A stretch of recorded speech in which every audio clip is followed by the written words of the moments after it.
Keep your guard up.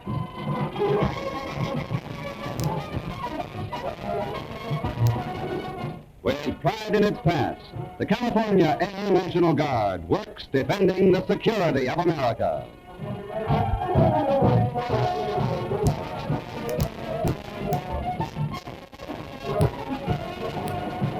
Recognized as a part of the nation's M-Day forces, with the same M-Day missions as those assigned to regular Air Force, the Air National Guard is experiencing the greatest expansion of any of the branches of service in the entire National Guard.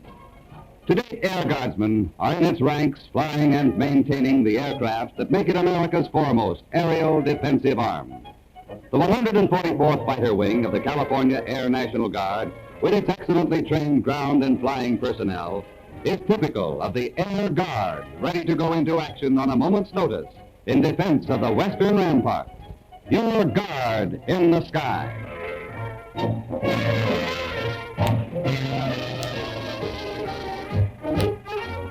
Members of this wing have the advantages of working with the latest and best type planes and an opportunity to learn in the technical training program to become aircraft and engine mechanics, airplane crew chiefs, airplane inspectors, and aircraft propeller and instrument specialists.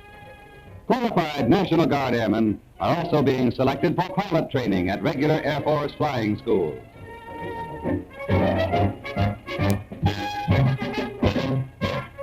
The 300,000 National Guardsmen who augmented our standing army in the great emergency after Pearl Harbor went into the more specific functions of specialty training. Some into radar, others in communications, engineering, and many other fields. Their brilliant record on every fighting front proved once again the value of the trained citizen soldier.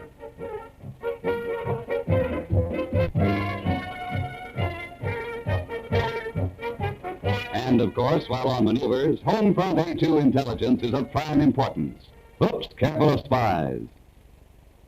The condition of each aircraft and its installed equipment is carefully checked and noted on the status board. This includes the engine, instruments, and armament. At a glance, the operations officer can determine the number of planes that can be put into the air. Food. The Food Service Squadron has the chow situation well in hand.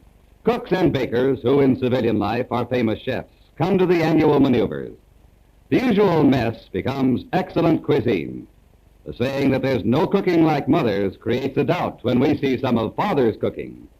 Some of the recipes would confound a housekeeper, but it certainly fills the bill when your backbone is pressing against your belt buckle.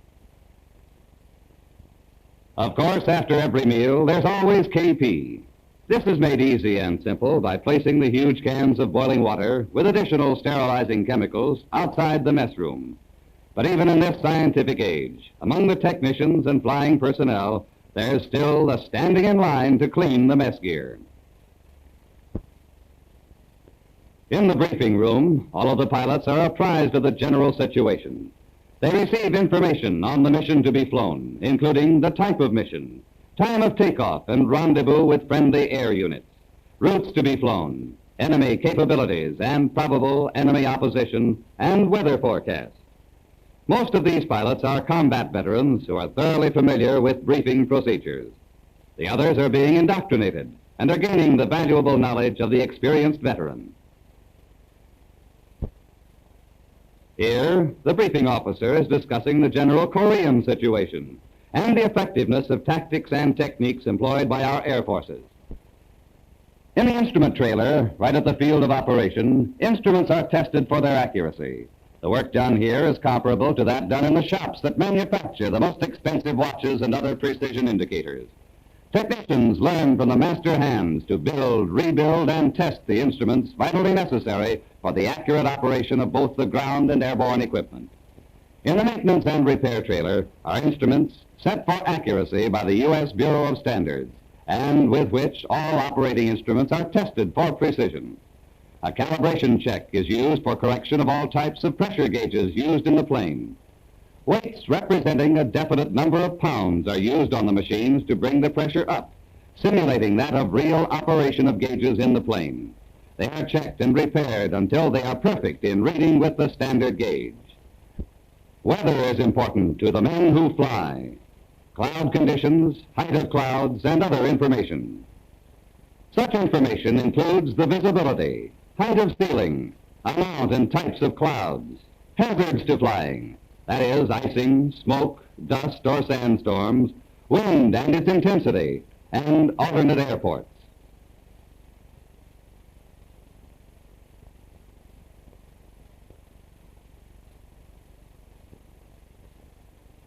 The weather technician uses a sling psychrometer to get the temperature and dew point by placing a damp cloth over the mercury end of a thermometer and slinging it around in a circle, thereby getting the dew point of the atmosphere, the evaporation of the water on the cloth lowering the reading to the dew point. When a pilot prepares to take off on a flight, he consults with the meteorologist at the weather station for information on conditions that he will find aloft in any and all areas in which he will have to fly. The large red balloons are filled with 30 grams of hydrogen and set adrift at stated intervals during the day. This is called a balloon run, for the purpose of determining the winds aloft for both direction and velocity. Air guardsmen on the ground follow the rise of the balloon with a theodolite and record the horizontal and vertical angular distance at different altitude levels as it ascends. The team consists of a transit man and a recorder, guardsmen who are interested in learning this as a possible profession in civilian life. Observations taken all over the country are sent by a wire which are recorded on the teletype. After this information is received on the teletype machine, it is torn off and taken to a table where it is plotted on a map. This is filed with other reports from all over the United States.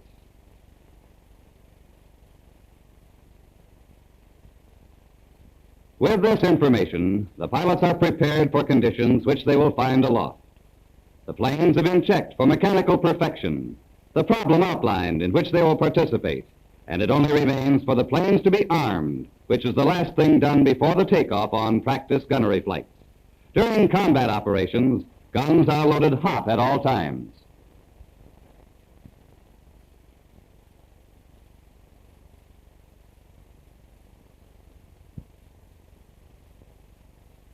Different colors of paint are used. The men in each plane using a different color in target practice. The color comes off on the target, indicating the accuracy of each pilot.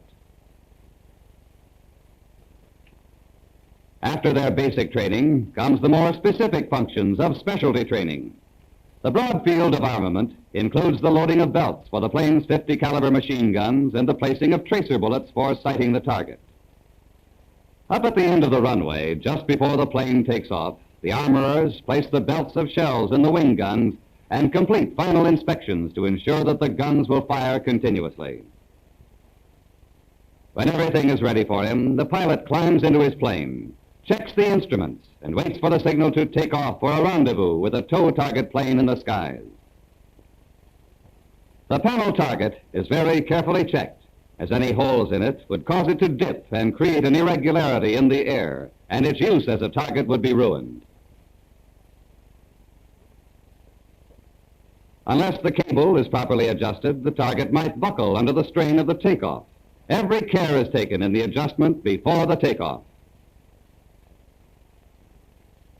All eyes are now on the target puller, who is ready for the initial takeoff.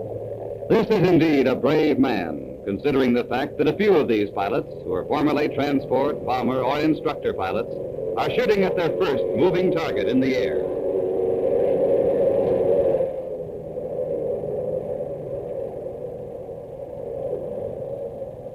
Lieutenant Colonel John Breeden, Group Operations Officer, inspects the readiness of the interceptor pilots to take to the air. A jeep running down the strip is interfering with a scramble takeoff. Sergeant Holmes, in the tower, swings down his Aldous lamp, lights it, and signals the jeep to remove itself. Colonel Breeden sees that the runway is clear, then fires the very gun for the scramble. The scramble is a test of the pilots to see with what rapidity, on a given signal, they can become airborne. In the briefing, the pilots have been told their order of takeoff. Before the flares land, the propellers are turning, and the planes are getting underway for their intercepting mission.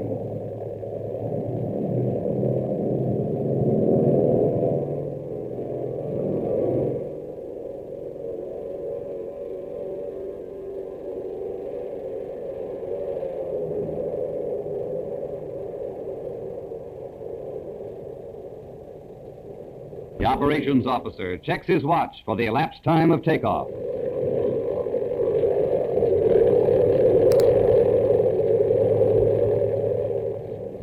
The 144th Fighter Wing was originally activated on June 13, 1943 at Pope Field, North Carolina, and designated as the 61st Troop Carrier Wing. Originally trained as a troop and equipment carrier, it included glider-borne and paratroop units. On May 24, 1946, it was reconstituted and redesignated as the 61st Fighter Wing and allotted to the California Air National Guard. General Turner was then its chief of staff, and later, on March 16, 1950, took over as the new wing commander. Effective 1 November 1950, it was again reconstituted and redesignated as the 144th Fighter Wing. General Turner enters his plane and prepares to take off and observe the operations of this intercept mission from the air. The 144th Fighter Wing embraces squadrons from California, Nevada, and Utah, and operates as a complete tactical fighting unit.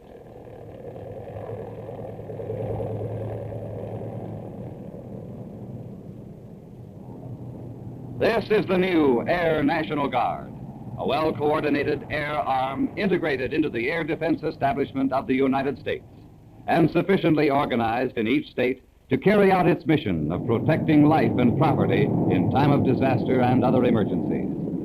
A major part of the new Air National Guard is the radar network of aircraft control and warning squadrons, which not only provide a sentinel service for the continental United States, but also assist in the control of National Guard aircraft once they are left the ground to ward off the attack of any enemy invaders.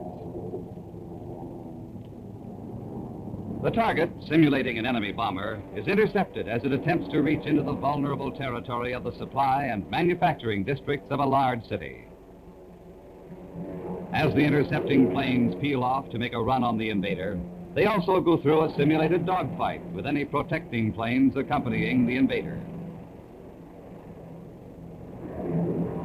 Back in formation, after repelling the invader, the intercepting fighters start the return to the base. The 144th Fighter Wing is part of the Air National Guard civilian component of the Air Force, capable of rapid expansion to war strength, able to furnish units fit for service anywhere in the world with the regular Air Force. Not only for warfare, this peacetime service has aided in floods and forest fires, blizzards and snows. The planes of the air units, teamed with the ground equipment of Army units, have saved the nation's cattle and sheep herds, as well as the lives of those who were cut off from all sources of supply.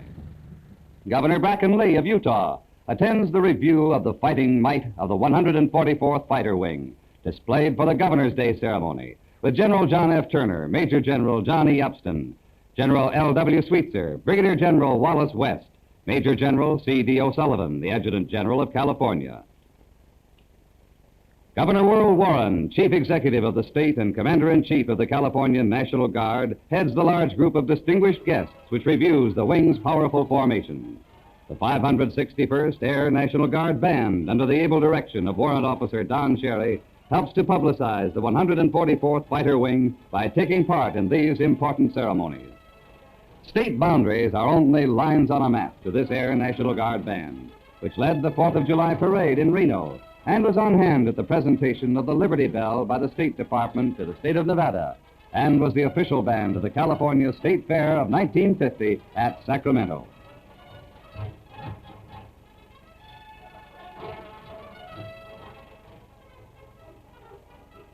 As the ground echelons pass in review, there's no doubt of the efficiency and the striking power of the mighty 144th.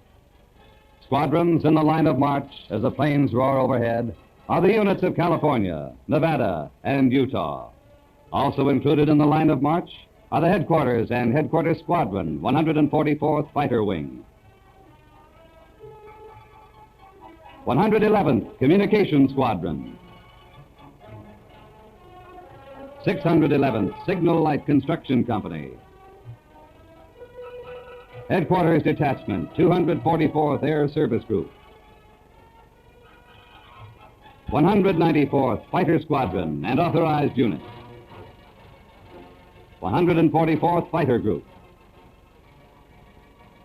Detachment A, 244th Air Service Group. 192nd Headquarters Squadron and authorized units from Nevada. Detachment B, 244th Air Service Group.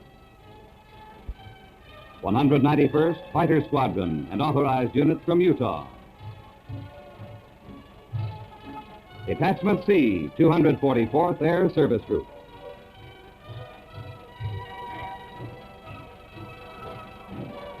Technical schools of the Air Force throughout the country are open to guardsmen at full pay to earn while they learn.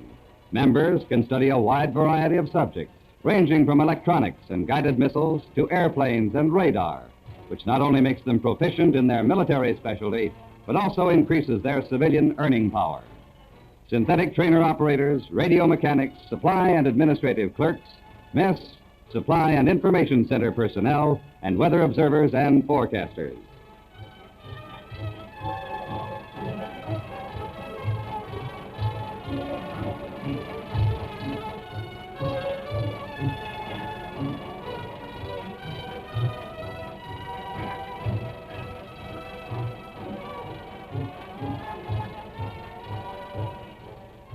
As the Air Police escort the color guard in the ceremonies of the retreat, we know that only an invincible Air Force, composed of these civilian defenders of human freedom for ourselves and all mankind, will protect the political and economic liberty which the entire world recognizes as something that spells America and what it stands for.